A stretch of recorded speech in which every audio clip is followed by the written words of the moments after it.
అందరికీ నమస్కారం. జూన్ 26 నుండి ఆషాఢమాసం. స్త్రీలు ఈ నియమాలు పాటిస్తే ఇక పట్టిందల్లా బంగారమే. ఆషాఢమాసం ప్రారంభం కాబోతుంది. ఈ నెల జూన్ 26 నుండి జూలై 24వ తేదీ వరకు ఆషాఢమాసం ఉంటుంది. ఆషాఢమాసం విశిష్టత, ఆషాఢమాసంలో స్త్రీలు పాటించాల్సిన నియమాలు, ఆషాఢమాసం పూజా విధానం, అలాగే ఎలాంటి విధి విధానాలను పాటించడం ద్వారా ఈ సంవత్సరం అంతా ఐశ్వర్యం కలిసొస్తుందో ఈ వీడియోలో తెలుసుకుందాం. జూన్ 26 గురువారం నుండి ఆషాఢమాసం ప్రారంభమై జూలై 24వ తేదీతో ముగుస్తుంది. ఆ తర్వాత శ్రావణ మాసం ప్రారంభమవుతుంది. ఈ పవిత్రమైన ఆషాఢ మాసాన్ని కోరికలు తీర్చే మాసంగా పరిగణిస్తారు. ఆషాఢ మాసం అంటేనే దేవతల పూజలకు ఎంతో విశిష్టత అయినది. ముఖ్యంగా ఈ ఆషాఢ మాసంలో ఎలాంటి శుభకార్యాలను నిర్వహించకూడదు, వివాహాది శుభకార్యాలను నిర్వహించకూడదు, గృహ ప్రవేశాలు చేయకూడదు, అలాగే గృహ నిర్మాణ పనులు చేయకూడదు. కొత్తగా పెళ్ళైన దంపతులు ఈ ఆషాఢ మాసంలో కాపురం చేయకూడదు. కాబట్టి ఆషాఢమాసంలో భార్యాభర్తలు బ్రహ్మచర్యం పాటించాలి. ఎందుకంటే ఈ ఆషాఢమాసంలో మహిళలు గర్భం దాల్చకూడదు. కాబట్టి ఈ ఆషాఢమాసంలో కొత్తగా పెళ్ళైన భార్యాభర్తలు తప్పనిసరిగా దూరంగా ఉండాలి. అలాగే కొత్త కోడల్ని పుట్టింటికి పంపించాలి. కొత్త కోడలు పుట్టింటికి వెళ్ళకపోతే అత్త కోడళ్ళ మధ్య గొడవలు ఏర్పడతాయి. ఈ నెల రోజులు శుభకార్యాలకు దూరంగా ఉండాలి. ఎందుకంటే మన హిందూ పురాణాల ప్రకారం ఈ ఆషాఢ మాసం నుండి 4 నెలల పాటు శ్రీ మహావిష్ణువు విశ్రాంతిలోకి వెళ్తాడు. కాబట్టి ఈ ఆషాఢ మాసంలో శుభకార్యాలను నిర్వహించకూడదు. ముఖ్యంగా ఈ ఆషాఢమాసంలో పడమర దిశగా దూర ప్రయాణాలు చేయకూడదు. అలాగే కొత్త వ్యాపారాలను ప్రారంభించకూడదు. భారీ పెట్టుబడులను పెట్టకూడదు. దీనివల్ల ఆర్థిక నష్టాలు ఏర్పడతాయి. ఇక ఈ ఆషాఢ మాసంలో తప్పనిసరిగా మునగాకు పప్పు, అలాగే నేరేడు పండ్లను తప్పనిసరిగా తినాలి. దీనివల్ల మంచి ఆరోగ్యం లభిస్తుంది. ఎందుకంటే ఋతువులు మారుతున్న సమయంలో మన శరీరంలో ఎన్నో మార్పులు జరుగుతాయి. కాబట్టి మన శరీరానికి రక్షణ ఇచ్చే ఆహారాన్ని తప్పనిసరిగా ఈ ఆషాఢ మాసంలో తీసుకోవాలి. కాబట్టి మునగాకుతో పప్పు, తెలగపిండి, నేరేడు పండ్లు ఇలాంటి ఆహారాన్ని తప్పకుండా తినాలి. ముఖ్యంగా ఈ ఆషాఢ మాసంలో చద్దన్నాన్ని మాత్రం అస్సలు తినకూడదు.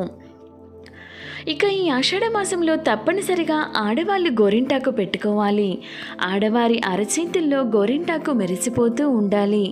పెళ్లి కాని అమ్మాయిలకు చేతులకు గోరింటాకు ఎర్రగా పండితే మంచి మనసున్న అబ్బాయి భర్తగా వస్తాడట. ఎండాకాలం నుండి వర్షాకాలంలోకి అడుగు పెడుతున్నప్పుడు మన శరీరంలో వేడి పెరుగుతుంది. ఈ సమయంలో ఎన్నో అనారోగ్య సమస్యలు ఏర్పడతాయి. కాబట్టి ఆషాఢ మాసంలో ఆడవాళ్ళు తప్పనిసరిగా గోరింటాకు పెట్టుకోవాలి. శరీరంలో ఉండే వేడిని గోరింటాకు తీసేస్తుంది. రోగ నిరోధక శక్తిని పెంచుతుంది. ఆడవారికి ఉండే గర్భాశయ సమస్యలను తొలగిపోతాయి. మంచి ఆరోగ్యం కూడా కలుగుతుంది. ఈ ఆషాఢ మాసంలో ఆడవాళ్ళే కాకుండా మగవాళ్ళు కూడా గోరింటాకు పెట్టుకోవచ్చు. విశేషంగా ఈ ఆషాఢ మాసంలో పుణ్యక్షేత్రాలను దర్శించడం, ఇంట్లో నిత్య పూజలు చేసుకోవడం, వీలైనంత ఎక్కువగా దేవుని మంత్రాలు ధ్యానించడం ఇలాంటి పనులు చేయడం ద్వారా ఎంతో పుణ్యాన్ని సంపాదించుకోవచ్చు. ఈ ఆషాఢ మాసంలోనే గురు పూర్ణిమ, బోనాల ఉత్సవాలు వంటి ముఖ్యమైన పండుగలను జరుపుకుంటారు. ఈ ఆషాఢ మాసం నెల రోజులు పెళ్ళైన ఆడవాళ్ళు తెల్లవారుజామునే నిద్రలేచి ముందుగా ఇంటి ముందు శుభ్రం చేసుకొని తప్పనిసరిగా ముగ్గు వేసుకోవాలి. ఆషాఢమాసంలో ఇంటి ముందు ముగ్గు లేకపోతే మీ ఇంటి ఐశ్వర్యం నశిస్తుంది. ఇంట్లో సమస్యలు ఏర్పడతాయి. కాబట్టి ఏ స్త్రీ అయితే తెల్లవారుజామునే నిద్రలేచి ఇంటి ముందు ముగ్గులు వేస్తుందో ఆ ఇంట్లో లక్ష్మీదేవి తిష్ట వేసుకొని కూర్చుంటుంది. ఆషాఢమాసంలో మీ ఇంటి గడపలు పసుపు పచ్చగా ఉండాలి. ఇలాంటి ఇళ్లలోకి వెంటనే దేవతలు అడుగు పెడతారు. ఈ నెలలో దీపారాధన చేసేటప్పుడు 5 వత్తులతో దీపం వెలిగించండి. ఆర్థిక సమస్యలన్నీ తొలగిపోతాయి. ముఖ్యంగా ఈ ఆషాఢ మాసంలో ఉదయం స్నానం చేసిన తర్వాత సూర్య భగవానుడికి అర్ఘ్యం సమర్పించండి. ఆషాఢ మాసంలో సూర్యునికి అర్ఘ్యం సమర్పిస్తే మీ ఇంటికున్న అష్టదరిద్రాలు తొలగిపోయి మీ కుటుంబానికి అష్టైశ్వర్యాలు కలుగుతాయి. ఇక విపరీతమైన అప్పుల సమస్యలతో బాధపడేవారు ఈ ఆషాఢ మాసంలో కొబ్బరి నూనెతో దీపారాధన చేయండి. అప్పుల సమస్యలన్నీ వెంటనే తీరిపోతాయి. ఆషాఢ మాసంలో గాయత్రి మంత్రాన్ని చదివితే కుటుంబ సమస్యలన్నీ వెంటనే తొలగిపోతాయి.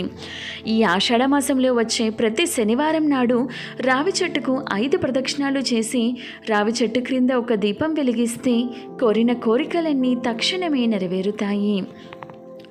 ఈ ఆషాఢ మాసంలో గ్రామ దేవతలను తప్పనిసరిగా పూజించాలి. గ్రామ దేవతల అనుగ్రహం మన కుటుంబంపై ఉంటే మీ ఇంట్లో ఎలాంటి కష్టాలు ఏర్పడకుండా ఉంటాయి. ఈ ఆషాఢ మాసంలో ఎక్కువగా శ్రీ మహావిష్ణువుని, ఈశ్వరుడిని, అలాగే ఆంజనేయ స్వామిని ఎక్కువగా పూజించాలి.